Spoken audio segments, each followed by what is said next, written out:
글로벌 자동차 시장 판매량 빅3인 현대자동차. 그러나 중국 시장에서는 고전을 면치 못하고 있는 현대차가 철수하지 않겠다는 의지를 표명했습니다. 현대차는 오는 4월 25일부터 5월 4일까지 열흘간 중국 베이징 국제전람센터에서 수소와 소프트웨어로의 대전환, 이즈 에브리웨이를 주제로 2024 오토차이나 미디어데이를 진행할 계획입니다. 현대차 그룹의 밸류체인을 기반으로 완성될 수소에너지 생태계 및 소프트웨어와 인공지능 기반의 대전환이 세상에 불러올 인간 중심적인 삶의 혁신 가치와 미래 청사진을 제시할 계획입니다. 현대차는 지난해 중국 시장에서 25만 7천 대를 판매하며 2022년 대비 2.5% 증가세를 기록했는데요. 지난해 현지 자동차 산업이 극심한 변혁을 겪은 가운데 이뤄졌다는 점에서 고무적이지만 아직 갈 길이 멀다는 분석입니다. 한중 관계가 급속도로 나빠지면서 판매량 급감이 있었던 만큼 현대차의 과감한 중국 시장 투자가 기후에 그칠지 궁금한데요. 반등 기회를 모색하고 있는 현대차가 올해 중국에서 성과를 거둘 수 있을지 여전히 미지수입니다.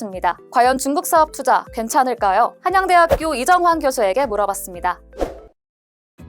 중국은 미세먼지가 많고 차량 부분에 있어서 내연기관이 발달이 덜 됐기 때문에 이제 전기차라든지 수소차의 전환이 빠르게 이루어지고 있다라고 많이들 이야기하고 있습니다. 특히나 이제 중국 같은 경우에는 중장기 수소 에너지 발전 계획 같은 것들이 설립이 되면서 수소 인프라가 많이 깔리고 있고요. 수소 연리전지차에 대한 수요도 굉장히 늘고 있어서 예전에는 현대차랑 도요타가 수소차 시장에 앞서 나간다라고 이야기하고 있지만 생산 대수로 한번 보면은 중국이 더 앞서 나간 상황이다라고 보시면 될 것 같습니다. 수소차의 핵심이 되는 수소 연료전지 같은 경우에는 모빌리티 이외에도 다른 산업군에도 확장할 가능성이 높고요. 비상발전, 공업용 발전 인프라 같은 것들이 이제 개발이 될 개연성이 높기 때문에 기술에 대한 수요가 굉장히 많다라고 보시면 될 것 같습니다. 근데 이제 수소 연료전지 차량하고 일반 전기차의 특징은 흔히 말하는 인프라라고 말씀드릴 수가 있는데요. 전기차 같은 경우에는 인프라에 대한 거부감이 별로 없습니다. 전기를 공급만 해주면 되는 거기 때문에 인프라에 대한 부담이 없지만 수소 연료전지는 실제 수소를 주입을 해야 되는 거고 개별 인프라에 수소 탱크 같은 것들이 들어와야 될 수도 있다라는 이야기입니다. 탱크 같은 것들이 들어갈 수 있다라는 얘기는 굉장히 위험할 수도 있다는 이야기거든요. 물론 이제 안정적으로 관리를 하겠지만 수소란 것이 기본적으로 위험한 물질이고 폭발에 약한 물질이기 때문에 님비 현상에 가장 큰 적이 될 수도 있는 이런 상황이라고 보시면 될 것 같습니다. 모를 때는 상관이 없지만 도로 밑에 혹은 내 집 주위에 수소 연료를 보관하는 곳들이 생긴다는 것은 사실 조금 어렵습니다. 지금 기술로는 확실하지는 않기 때문에 좀 부담스러운 것이 사실입니다. 중국은 좀 다르죠. 흔히 말하는 민원을 막을 수 있고 전략적으로 이제 수소 인프라를 깔고 있기 때문에 기술 개발이라든지 향후 이용 측면에서 굉장히 유리한 측면이 있고요. 현대차가 이제 중국에 있어서 연료전지 공장이라든지 이런 것들 개발하는 이유는 결국은 이러한 것들을 이용하려는 상황이라고 보시면 될 것 같습니다. 최근에 현대차가 수소 연료전지 공장을 만들고 중국의 수소차들에 공급되고 있다라고 이야기하고 있는데 기술 개발이 되려면 결국 생산이 돼야 되고요. 생산이 되려면 인프라가 있어야 되기 때문에 이런 것들을 갖출 수 있는 지역은 아마 중국밖에 없지 않느냐. 민원 같은 것들을 해소를 하고 정부 차원에서 이제 개발할 수가 있기 때문에 시장에 안 진입할 수가 없다라고 보시면 될 것 같습니다. 결국은 기술 개발, 그러니까 자동차에 들어간 수소 연료전지뿐만 아니라 다른 데에 확장할 수 있는 기술 개발을 도모하려고 그러면 수소 인프라가 있는 데를 들어가야 되고 한동안은 중국이 될 거라고 생각을 하고 있기 때문에 현대차 역시 중국에 가서 적극적으로 수소 연료전지라든지 수소차 관련 어떤 이벤트들을 벌이고 있다. 그 정도로 이해하면 되지 않을까 생각을 하고 있습니다.